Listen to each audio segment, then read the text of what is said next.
This is Radio Now 95.3 FM. Come for the news, stay for informed conversations. Today in the news, the federal government has promised to end estimated billing by the end of this year, 2024. This position was stated by the Minister of Power, Mr. Adebayo Adelabu, during his working tour of power facilities in Nigeria at the Ibadan Electricity Distribution Company. The minister acknowledged that some 50% of customers in Nigeria still lack proper metering. Now, should the federal government achieve its drive for the end of 2024, it will be the completion of a mass metering drive that was instigated by the administration of former President Muhammadu Buhari. Joining us this morning is Kidnapping, a renewable energy expert and the 2022 Mandela Washington Fellow. Mr. Tapki, good morning and thank you for joining us on the conversation. Yeah, good morning. Thank you. It's good to be here again. Fantastic. Thank you. Good morning. What is your reaction to the federal government's plan to end estimated billing by the end of this year, 2024? Okay. Yeah, thank you for that wonderful question. It's actually a very noble idea, but I want to believe that it actually goes beyond the idea, because we need to speak to the figures, actually. Like, by the end of Q3, we have over 7 million customers that are left on meter, and by Q4, and currently we have about 8 million. So when you put together Q1, Q3, and Q3 performance in 2023, we did just over 500,000 meters. And now the report says that we need to deploy deploy over 2 million meters every year to close up the 8 million gap that we have. However, even if we do at that very benchmark, we also have to remember that customer population keeps exploding. So this population, the electricity meters customers keep expanding. So that's why my take on it is that we need to speak to the figures and we need to forecast appropriately to be able to close these metering gaps adequately. Because in 5 years' time, this 8 million number that we have today will not wait for us. It will keep expanding. Just as I just gave an illustration of what happened just between Q3 and Q4, we have almost a million number, and we have just done 500 between Q1, Q2, and Q3. That's first quarter, second quarter, and third quarter of 2023. So Mr. Tapki, if I may interrupt you, I mean, the figures that you listed for what we've done and what we should have done in 1 year, it's clear that we're not meeting up even with our set target. What are the challenges that we face in trying to actually get people metered? Okay, actually, some of the challenges we face from the government side, government speaks a lot about funding, actually. So, but this funding cannot be achieved if the equipment at the center of the electricity business is not adequate to be able to get revenue. So the government needs to we all need to sit down and ensure a robust framework where we ensure aggregate the collection is adequately accounted for, and then knowing how much is going in for this infrastructure. Another very important thing again is that we need to actually engage with the customers. The customers need to even be it needs to be customer centric. Customers need to be the ones pushing the government to be able to get themselves metered. Of course, I know this happens, but there needs to be more. When there is more, there will be more effort from the government to ensure that we localize meter production. So when we localize, though there's effort on that, but there needs to be more effort. Thirdly, again, is the issues about digitalization. We need to know how much of it is going there, and even the ones that are there, how secure do we have them? When the customers complain about this meter too much, of course, customer confidence is lost. And when customer confidence is lost, the metering gap is expanding. So government and the people need to have a handshake, and then government and the urban planners need to also have a handshake so that we are able to plan adequately for how this expansion happens, and for us to be ahead of the game and ensure that the metering that doesn't catch up with us, and such that we have a robust system whereby getting these meters actually come with ease. Right. Mr. Tapki, thank you very much for speaking with us this morning. Our guest, Kurutsi Tapki, is a renewable energy expert, and he joined us to speak on the federal government's plan to end estimated billing by the year 2024, by the end of this year, 2024. This is Radio Now 95.3 FM. Come for the news, stay for informed conversations. In 2004, Mexico was described as the kidnap capital of the world after recording 3,000 kidnappings in a single year. Now, 20 years later, Nigeria has recorded more kidnap cases than the former kidnap capital of the world.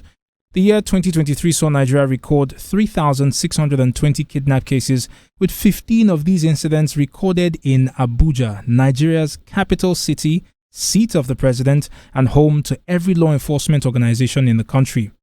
These numbers point to a serious problem with crime and criminality, and it's been made more glaring by the murder of kidnapped victims in this year whose parents failed to produce a ransom within the deadline that they were given by the kidnappers. We are joined by Dahiru Aliyu, the head of the Conflict Reporting Department at Human Angle. Mr. Aliyu, good morning and thank you for joining us on the conversation. Good morning. Good morning. Thank you for having me. For starters, can you give us, perhaps because you do a lot of conflict reporting, a clearer picture of how dire kidnapping cases have become in Nigeria and more specifically in the Federal Capital Territory? So kidnapping is not something new in Nigeria. It has been happening for quite a long time, and most specifically from around 2013 up to date. So there are so many cases of kidnapping, and they change from one location to another. I mean, the intensity or the number of cases changes from one location to another. There used to be a time when Kaduna Abuja Road used to be the most dangerous area to fly, and then Katsina, Zamfara, Sokoto, and all those places in the northwest Nigeria used to be the center of kidnappings and terrorism in Nigeria. So nowadays, the problem has even infiltrated to the FCT, which is seen as a secure area, a secure environment because it's the seat of the presidency. So this is the just to show you the bigger picture, or just to show you how alarming the situation has become. Because if things are happening in the FCT, then imagine the rest of the country. Imagine other places where there are no security presence like it is in the FCT. So the situation is there. The situation is really great. And there are so many cases that are happening in Katsina Zamfara currently in a large number. But because people have now concentrated to what's happening in the FCT, many reports are not coming up to the people, and they don't know about it. Mr. Liu, I mean, you talk about it shifting from place to place, but when you look at it regionally, it's clear that this particular spate is still very much curtailed to the northwest and then parts of the north central. Before the last year or so, we didn't hear as much news of these kidnappers murdering their victims when there's an inability to pay the ransom. What's the shift we're seeing? Why are we seeing them actually commit this more grievous crime? I think it's not like they use not to kill their victims. It's because many people don't know, or the families don't come out and say that our victim has been killed because we couldn't pay ransom. Even last week, a friend of mine said that despite giving the ransom to the terrorists, but they still kill the victim. So there are so many cases like that. Only that few come out to the people, few come out in reports and in news, and that's why many people don't know. But I've come across a lot of cases like that, where despite giving ransom, sometimes they may even lie to you that you will come and they will free your relative, and then After you go there, then you'll find that they have already killed him. Right, Mr. Ali, I want to direct your attention to something that happened yesterday. The Minister of the FCT, Mr. Nyesom Wike, had a town hall meeting in the Buhari Area Council of the FCT, and he had this to say. We are coming here today is assuring you that we are very, very serious.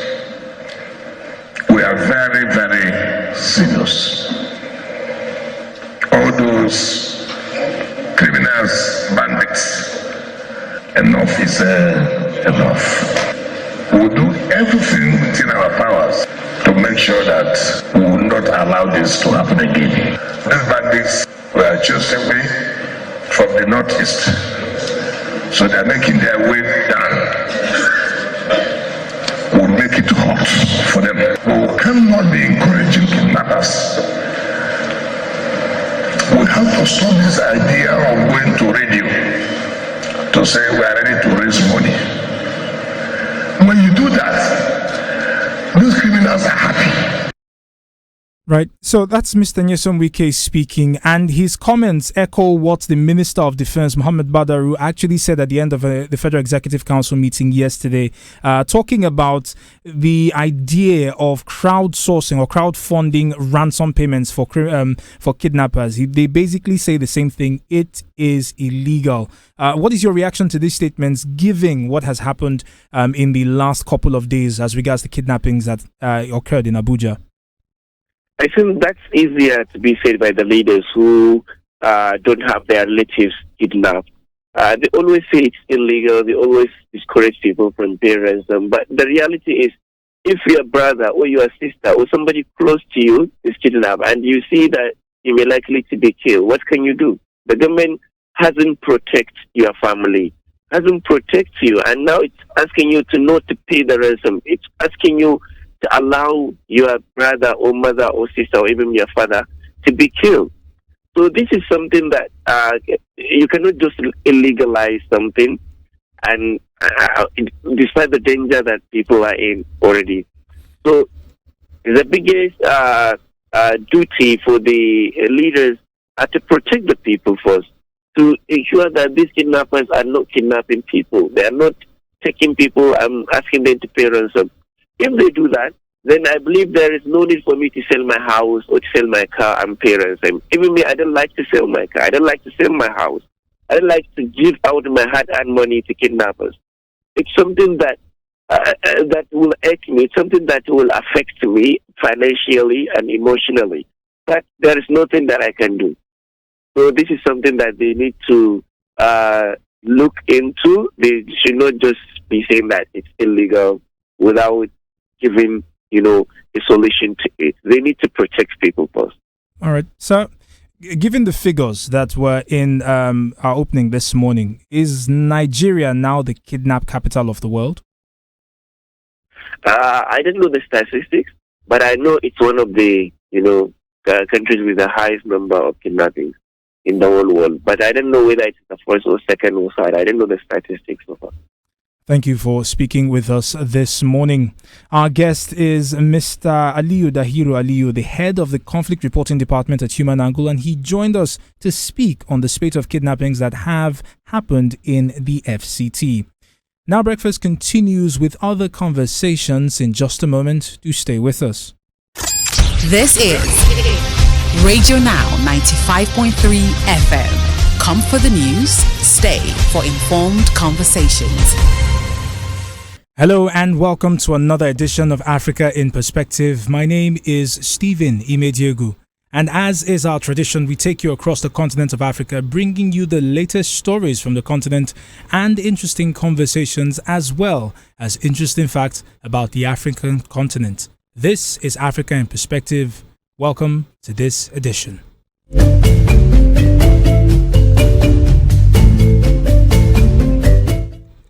We start off in Kenya, where a Kenyan court has ordered cult leader Paul Mackenzie and 30 associates to undergo mental health evaluations before being charged with the murder of 191 children whose bodies have been exhumed since last April from the Shakahola forest. During a hearing in the coastal town of Malindi on Wednesday, the court granted a prosecution request to conduct mental health assessments of the 31 defendants before they were formally charged and enter pleas in 2 weeks. The prosecutors say that they will charge 95 people in total on counts of murder, manslaughter, terrorism, and torture. A lawyer for Mackenzie, who has been in custody since police started unearthing bodies in the forest, had said the self-styled pastor is cooperating with the investigations. Authorities say that Mackenzie, the head of the Good News International Church, ordered his followers in southeastern Kenya to starve themselves and their children to death so that they could go to heaven before the world ended. Shaping the African narrative. This is Africa in Perspective. A court in Turkey has convicted the son of Somalia's president for the death of a motorcycle courier, but commuted his sentence for 2.5 years in prison to a fine.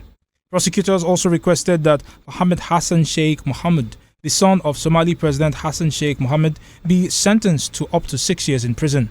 On Tuesday, the Istanbul court fined him 27,300 Turkish lira, that's $900, according to state media. Mohammed was not present in court at the time. His driver's license was also revoked for 6 months.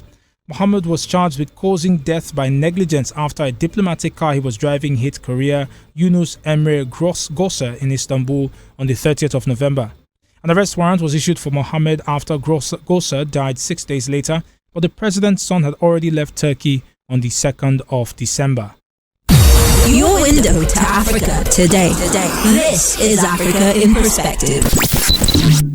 Nigeria's President Bola Ahmed Tinubu has said that his government will embark on massive education of youth as a way to tackle the increasing kidnappings in the West African nation. Deadly attacks,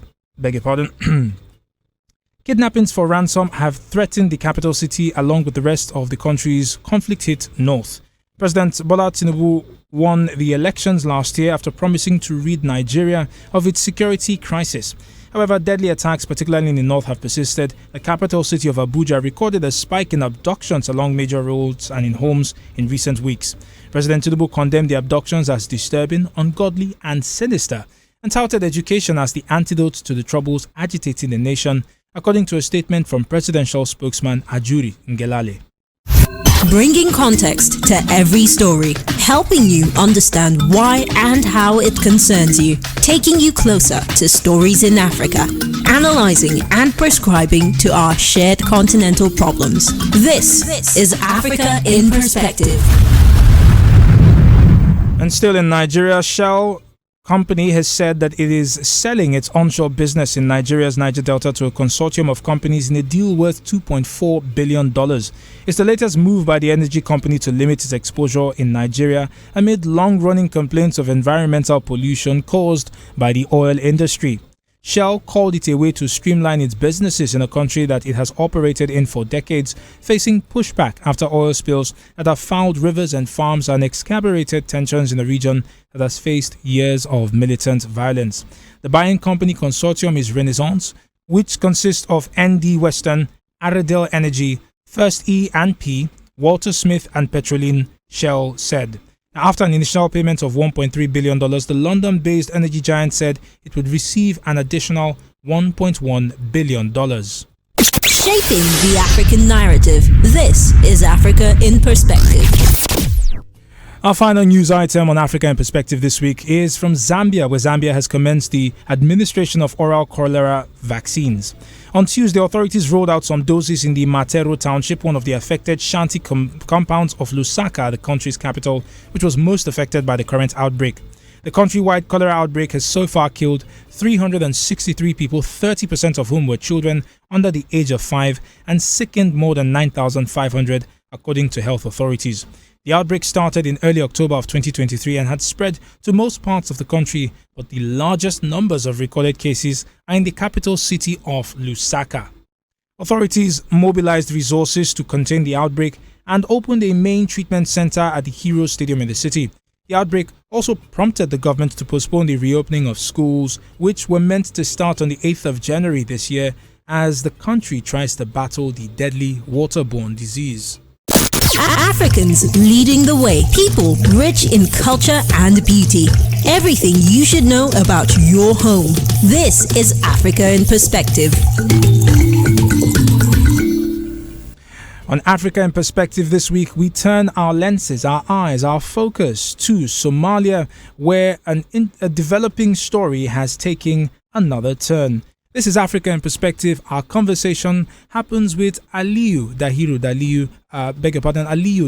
Aliyu, the head of department of the Conflict Reporting Department at Human Angle, and he joins us in just a moment. This is Radio Now 95.3 FM. Come for the news, stay for informed conversations. You're welcome back into Africa in Perspective. As promised, today we look at Somalia and the Al-Shabaab militancy that has taken a different turn in the country. Just to cast your minds back to where this began, Al-Shabaab has been active in Somalia for quite a while, and its latest attacks, it has claimed responsibility for them. It has also pointed out that the attacks were not intended at the civilian populace, but instead targeted at local security officials. A week ago, Al-Shabaab militants captured a United Nations helicopter carrying several foreigners across the country. 2 Somali men and several foreigners were on board at the time. The helicopter was carrying medical supplies and it was supposed to transport injured soldiers from the Galdudu region. This was information given by Major Hassan Ali when he was speaking to Reuters News. The helicopter encountered a defect shortly after taking off from Beledweyne city in central Somalia. The United Nations Assistance Mission in Somalia later confirmed that there had been an incident involving a UN-contracted helicopter that was conducting an air medical evacuation. Now, it said it was gathering information about what happened and that response efforts were underway. Shortly after, a suicide bomb killed 3 in Somalia's capital, Mogadishu, and injured 2 others. Now, the Al-Qaeda-affiliated armed group Al-Shabaab claimed responsibility for the attack, saying that it was targeted at local security officials. This morning, we're joined on the conversation by Mr. Aliyu Dahiru Aliyu. He is the head of the Conflict Reporting Department at Human Angle. Mr. Aliyu, good morning, and thank you for joining us on the conversation. Good morning, and thank you for having me. Right, to jump right into it, Al-Shabaab has been very active in Somalia for years on end. This latest attack in the capital of Mogadishu has seen 3 people lose their lives, and Al-Shabaab has come out to say they were targeting local security forces. I wonder if this is an escalation of their efforts at destabilizing this country. Okay, as you have just mentioned, Al-Shabaab has been destabilizing Somalia for quite a long time, more than 2 decades. And this attack is just part of the numerous attacks that they have been conducting across the country. So it's not new. They have been conducting these attacks, especially between Kenya, Somalia, and sometimes even in Uganda. So it's not something new. They have been doing this, and the attack didn't come as a surprise. As we know, the jihadis always target local security agents, and they always try to, send a shock or terror into people, and that's the ultimate aim of their attack. Right. Now, with these latest attacks, as we're talking about these latest attacks, a week before this happened, a UN helicopter crashed in Somalia as well. Al-Shabaab went on to take captive everyone in that particular helicopter. Has there been an update regarding rescue efforts for those who were taken hostage in this incident? Okay, as you mentioned before, there have been rescue efforts. But the government has said that there have been rescue efforts. So it's kind of an obscure message. We can say whether some people have now so far been rescued, but they promise that they are going to rescue them. But there are... hello, can you hear me? I can hear you. Okay. There are some areas that are no-go area, even by the government, because they are stronghold of the Al-Shabaab. So if it is the area, then it will be really difficult for the government to rescue people from there. But if it is an area where the government has control over, then there is likelihood some people could be rescued. And the biggest problem with Al-Shabaab terrorism in Somalia is that they have support of some local people. Unlike Boko Haram in Nigeria or ISWAP in Nigeria, Al-Shabaab is using ethnic sentiment, not only religious sentiment, but ethnic sentiment in mobilizing people and getting support from them. So if it is in an area where the locals support Al-Shabaab, then it will be really difficult. And that's why Al-Shabaab has been conducting these wars, has been making this terror in Somalia for quite a long time, and they have been more successful even than Boko Haram or any other African terrorist group that we know. Now, the response of the United Nations has been typical, with mission after mission sent into this country. How would you rate the response of the United Nations, their efforts in destabilizing Al-Shabaab and returning Somalia to peace, if you'd like? So, I always say that countering terrorism is not only kinetic approach. The kinetic approach is insufficient in countering terrorism. And as we see, the United Nations focus more than 80% of its activities are using kinetic efforts. Attacking them, dislocating them, killing their commanders and something like that. But the biggest problem with extremist ideological, extremism, or even the jihadism in general, is that this is something that is in the mind of the terror. And there are some youths who were born into these activities. Their parents joined the group, and they're now born of this, so they know anything. They don't know anything apart from this extremist ideology. So using kinetic approach cannot eliminate extremism. There is for non-kinetic approaches, like trying to win heart and mind, trying to use the radicalization effort, similar to the one that has been done in northeast Nigeria, even though it's facing a lot of criticism, because I think the government hasn't communicated it the way it's supposed to be communicated. So this is the biggest problem. The United Nations effort is always using kinetic, getting soldiers from different countries, or even the different countries, and then coming to the Somalia and say, okay, let's vanquish these terrorists. Yeah, that one is working to some extent, but it cannot eliminate terrorism. That will be really difficult for it to eliminate terrorism and stabilize the country. Mr. Aliyu, finally, there is the concern about the entire region with what has been happening in Somalia, and if you want to call it that, with the successes of Al-Shabaab in Somalia. Is there a concern that other extremist groups across the African continent would be emboldened to link up and continue to unleash terror on the people of Africa? That has been doing. That's something that we are anticipating. That has been going on. We have seen the ISIS in Mozambique. It started from a political group and then evolved into a jihadi group. And we have seen attacks between, Uganda, Mozambique. And so in those East African countries, there are a lot of groups that are now emerging and waging attacks. Some of them are affiliated with Al-Qaeda, like Al-Shabaab, and some of them are affiliated with ISIS. So it's not something that we are facing the threat. We are already in the state. So these groups are already there, and we have seen ISCAP, which is closer also to the East Africa, Islamic State Central African Province. We have seen them, and we have seen even ISWAP in the West Africa. So it's not something that will happen. It's something that has been happening. So it's not even a threat. It's already a threat. Well, Mr. Aliyu, thank you very much for speaking with us on this conversation. Thank you. You're welcome. And that is Mr. Aliyu, Dahiru Aliyu, the head of department at the Conflict Reporting Desk at Human Angle. And he joined us to speak about Al-Shabaab's efforts in destabilizing the government of Somalia. This is Radio Now 95.3 FM. Come for the news, stay for informed conversations.